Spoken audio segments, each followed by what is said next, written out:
Hello everyone. Welcome back to my YouTube channel, Mrs. Kingsley Luna Aragon's Vlog. Ayan guys, nilabas natin yung mga box ng rep kasi lilinisan natin dahil wala nang laman. So, inilabas ko na para mayroon na palang lamang sili at kamatis na lang. Lilinisan ko kasi sobrang dumi, sobrang malikabok, saka wala nang laman. Dahil pinagawa nga natin tong lababo guys. So ang dumi ng hindi tapos na tong lababo kaya susunod na naman tong mga cabinet guys. Pag may pera na, pag nakaipon uli, kaya pag may budget uli, gagawin uli yung cabinet. Pina-estimate na kasi dun sa gumawa.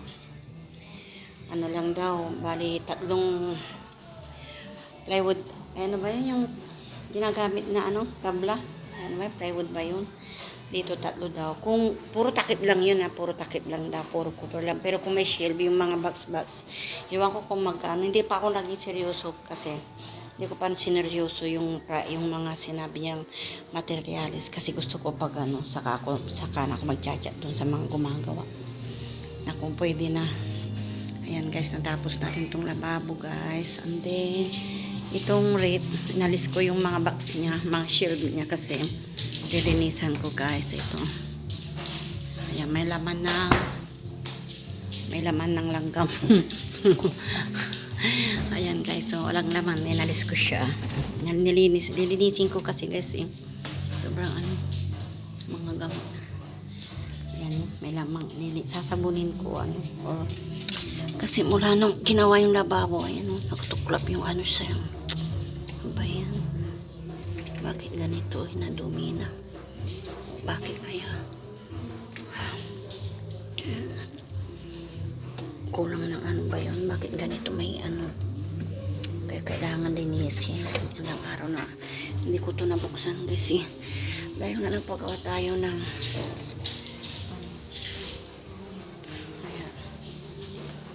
linisin ko muna siya. Yan, linisin muna natin. Lalagyan ko ulit pag mamimili tayo ng ilalagay guys.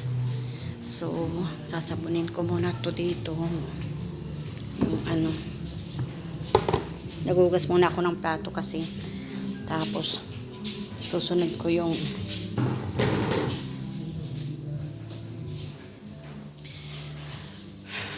unahin ko muna yung loob ng rep saka ito. Okay guys, maraming salamat sa panonood. Kung hindi pa po kayo nakasubscribe sa aking YouTube channel, please subscribe po. Maraming salamat po sa inyo. God bless everyone.